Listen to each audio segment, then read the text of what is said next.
Kejutan nih, Yamaha kemarin mengalami hari terburuk dalam kiprahnya balapan musim ini di MotoGP, yaitu dengan keempat pembalapnya mengisi barisan paling belakang saat balapan. Dan kini, Yamaha dengan emosi langsung merespon dan melecutnya untuk segera menurunkan V4 karena pabrikan Yamaha dipermalukan dengan kelemahannya yang menjadi pabrikan terbelakang di GP Austria. Kini, tanggalnya sudah dipastikan. Dan tahun depan dipastikan Yamaha akan mengganti konfigurasi inline 4-nya. Dan persiapannya untuk turun bulan depan langsung dikerjakan dengan cepat. Sementara itu, Honda secara terpisah melakukan uji coba privat dengan menghadirkan winglet yang menyerupai dengan milik Yamaha dan Aprilia. Dengan keberhasilan Aprilia, nampaknya memicu Honda untuk meniru langkahnya. Dan Alex Marquez unik nih. Daripada sang kakak, malahan mendukung Pecco untuk bisa bangkit. Apa demi tahun depan agar segera mengetahui bagaimana cara menghadapi GP25 yang terkenal hanya bisa ditaklukkan oleh Marc Marquez. Apakah Alex Marquez melihat ancaman itu sulit untuk nyetel dengan motornya tahun depan?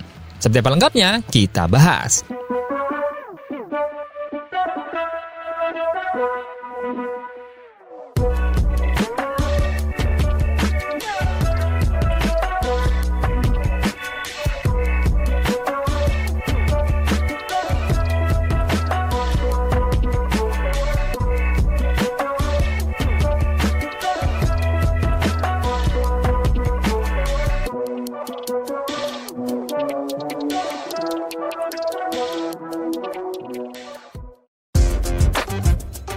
Pembalap MotoGP asal Prancis, Fabio Quartararo, telah mengonfirmasi bahwa dia akan melakukan debut yang telah lama dinanti-nanti dengan prototipe motor Yamaha bermesin V4 pada sesi tes resmi di sirkuit Misano yang dijadwalkan berlangsung pada tanggal 15 September. Di Misano, saya akan menguji mesin V4 pada hari Senin, ungkap Quartararo saat menghadiri akhir pekan MotoGP Austria. Akan menyenangkan melihat potensi motor baru ini.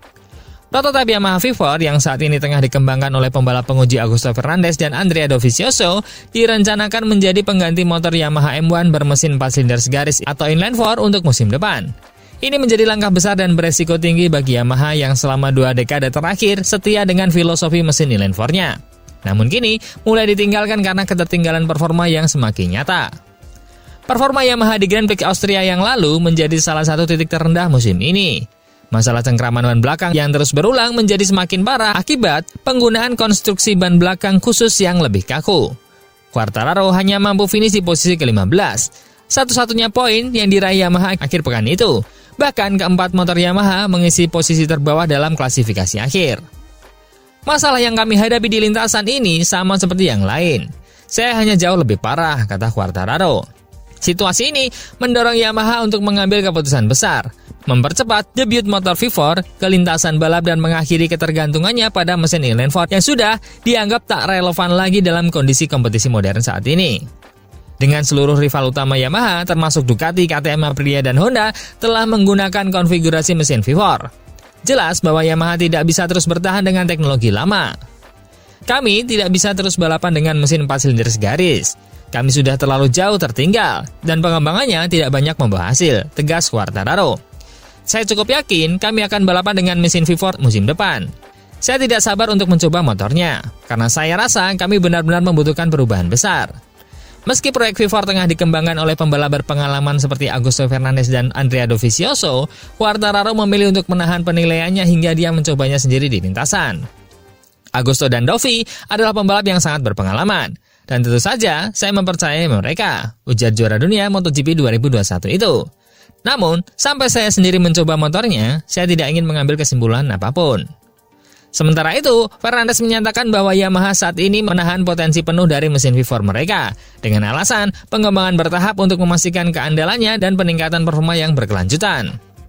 Mesinnya belum mencapai potensi sepenuhnya. Mereka belum memberi kami paket mesin dengan tenaga penuh.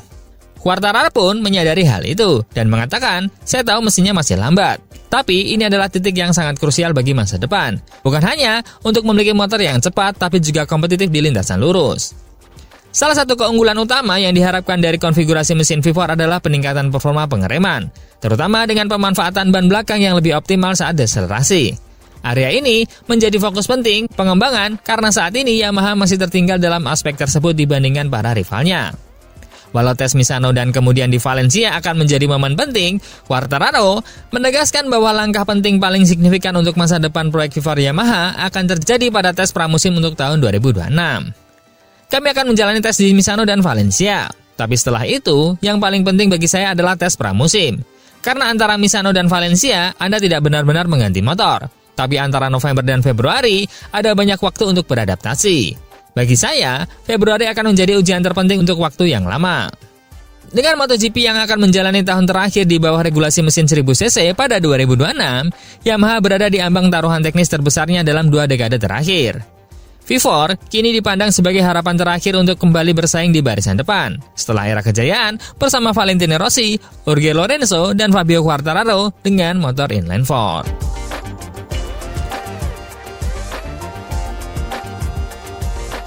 Berita kedua, ada yang unik nih di tes privat Honda kemarin, yaitu Honda yang mencoba menerapkan teknologi winglet seperti milik Yamaha, bukan Ducati. Apakah berhasil? Di tengah akhir pekan MotoGP Austria, Honda secara diam-diam menjalankan tes privat yang dilakukan terpisah dari kegiatan balapan resmi. Tes ini melibatkan Alex Espargaro, pembalap tes Honda yang berkontribusi pada eksperimen Honda untuk mendapatkan konfigurasi teknis terbaik dari motornya.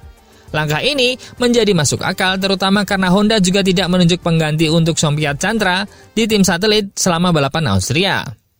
Ini memperkuat dugaan bahwa tim pengembangan Honda sedang memusatkan seluruh fokusnya pada proyek eksperimental yang menjadi prioritas jangka pendek pabrikan asal Jepang itu. Seperti yang disampaikan oleh pihak Aprilia baru-baru ini, kekuatan mesin murni bukan lagi faktor utama untuk tampil kompetitif di MotoGP. Di era saat ini, seluruh tim memiliki tenaga mesin yang besar dan relatif seimbang.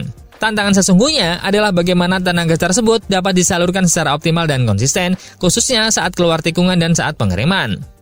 KTM misalnya, memiliki keunggulan kecepatan tertinggi di trek lurus. Namun, kelemahan mereka terletak pada manajemen ban, terutama saat memasuki tikungan dan menjaga degradasi ban tetap minim. Sementara itu, Yamaha menderita karena kurangnya traksi dan Honda diketahui masih berjuang dalam menstabilkan getaran serta mendistribusikan tenaga secara konsisten. Ducati menjadi tolak ukur dominan saat ini bukan hanya karena tenaganya, tetapi karena integrasi menyeluruh antara sasis, lengan ayun, dan juga aerodinamika yang sangat efektif. Mereka mampu menyalurkan potensi penuh mesin melalui paket kendaraan yang harmonis dan adaptif terhadap berbagai kondisi lintasan. Aprilia menjadi satu-satunya tim yang mampu mendekati keunggulan Ducati, dengan desain motor yang berbeda namun efisien. Aprilia kini memiliki perpaduan antara kecepatan dan kelincahan yang sangat menjanjikan. Baik Ducati maupun Aprilia sama-sama berasal dari Eropa, dan mereka telah membuktikan bahwa pendekatan teknis modern dan pemanfaatan maksimal teknologi aerodinamika berhasil mendefinisikan ulang standar performa di MotoGP. KTM yang sebelumnya memiliki karakter unik, kini mulai mengikuti jejak Ducati, terutama dalam penggunaan elemen aerodinamika seperti winglet yang lebih agresif. Hasilnya langsung terlihat. Hanya dalam 2 balapan dengan konfigurasi baru, performa KTM meningkat tajam. Bahkan Enea Bastian ini, yang sebelumnya diragukan masa depannya, mampu tampil kompetitif dengan cepat saat menunggangi KTM yang lebih mirip dengan Ducati tersebut. Yamaha sendiri, berkat kolaborasi dengan Dallara, Yamaha mengembangkan konsep aerodinamika di bagian depan yang mengadopsi filosofi desain ala Aprilia. Namun di bagian belakang motor masih menjadi titik lemah utama. Mesin inline 4 Yamaha membuat mereka kesulitan memaksimalkan potensi ban belakang, terutama dalam traksi dan akselerasi keluar tikungan dan juga saat mengerem. Sementara itu, Honda tampaknya mulai mengikuti jejak serupa. Setelah mencoba filosofi Ducati, mereka kini bereksperimen dengan konfigurasi yang mendekati pendekatan Yamaha dan Aprilia. Kemungkinan dalam upaya menciptakan karakter motor yang lebih seimbang dan ramah pembalap. Dengan menggandeng Alex Espargaro dan menurunkan prototipe baru dalam sesi tes privat, Honda menunjukkan respon cepat terhadap kondisi saat ini. Berbeda dengan kondisi era Marc Marquez, yang dikenal lamban dalam pengembangan teknis karena terlalu terpusat pada satu gaya berkendara. Honda kini tampil jauh lebih adaptif, di bawah arahan baru dan pengaruh insinyur Eropa Romano Albesiano. Pabrikan ini bergerak cepat untuk melakukan pembaharuan, baik dari sisi aerodinamika, distribusi tenaga, hingga pengembangan sasis yang lebih fleksibel. Jika eksperimen Honda ini terbukti berhasil, besar kemungkinan mereka akan berpindah haluan teknis mendekati filosofi Yamaha dan Aprilia, meninggalkan pendekatan ala Ducati yang sebelumnya mereka gunakan. Dengan begitu, konfigurasi teknis di MotoGP akan semakin mengerucut. Ducati dan KTM di satu sisi, sementara Yamaha, Aprilia, dan Honda berada di sisi lain. Langkah cepat Honda untuk menurunkan prototipe dengan menjalankan tes privat menjadi sinyal kuat bahwa mereka tidak ingin kembali tertinggal. Jika eksperimen ini sukses, maka perubahan besar di kubu Honda bukan hanya mungkin, tapi sangat mungkin untuk menjadi revolusi arah teknis mereka di musim-musim mendatang. Berita ketiga, Alex Marquez yakin Pecco Bagnaia sangat dekat untuk membalikan keadaan musim MotoGP-nya, meskipun mengalami kesulitan di GP Austria. Pembalap Gresini Racing Alex Marquez menyatakan keyakinannya bahwa Pecco Bagnaia sedang berada sangat dekat dengan terobosan performa yang dibutuhkannya, meskipun harus mengalami akhir pekan yang mengecewakan di Grand Prix Austria. Dalam balapan sprint di Red Bull Ring, Alex finish di posisi kedua di belakang sang kakak, Marc Marquez. Sementara Bagnaia, yang memulai dari barisan depan, terpaksa mundur karena masalah pada ban belakang. Harapan Alex untuk meraih poin besar kembali diuji saat balapan utama karena dia harus menjalani penalti long lap yang dibawa dari seri sebelumnya di Brno. Namun, penalti tersebut ternyata tidak menghambat Alex berhasil bertahan dengan selisih poin dari Bagnaia yang kini unggul 55 poin dalam perebutan posisi kedua klasmen sementara. Alex Marquez mengatakan, Bagnaia hampir sampai, dia hanya butuh akhir pekan yang sempurna. Mengomentari performa juara dunia 2 kali itu, Alex menilai bahwa apa yang dialami Bagnaia bukanlah sesuatu yang asing baginya. Itu pernah terjadi pada saya. Saya sempat sampai di titik di mana saya mulai berpikir, apa yang harus saya perbaiki, apa yang harus saya ubah, dan saya tidak tahu jawabannya. Namun menurut Alex, Bagnaia sudah sangat dekat untuk kembali ke jalur kemenangan. Saya pikir, dia hanya butuh sedikit perasaan positif, atau menyelesaikan satu akhir pekan dengan sempurna, atau mungkin kemenangan, itu bisa mengubah segalanya. Dia sangat cepat di semua sesi akhir pekan ini. Dia hampir sampai ke titik itu. Saya selalu bilang, Pecco adalah juara sejati, dan saya rasa dia akan tetap kompetitif hingga akhir musim. Dia hanya perlu mempercayai dirinya sendiri dan menyelesaikan satu akhir pekan tanpa hambatan. Sementara itu, Marc Marquez terus menunjukkan dominasinya. Kemenangan di Red Bull Ring menjadi yang pertama baginya di sirkuit tersebut dan memperpanjang rekor kemenangannya menjadi 12 kali berturut-turut. Sekaligus memperkuat posisinya di puncak klasemen dengan jarak 142 poin. Namun Bagnaia, jika dia sekali saja menemukan minggu yang sempurna, maka peta persaingan dia meyakini akan kembali menarik. Dan pertarungan akan lebih banyak tersaji dengan Bagnaia yang kembali kompetitif seperti tahun-tahun sebelumnya.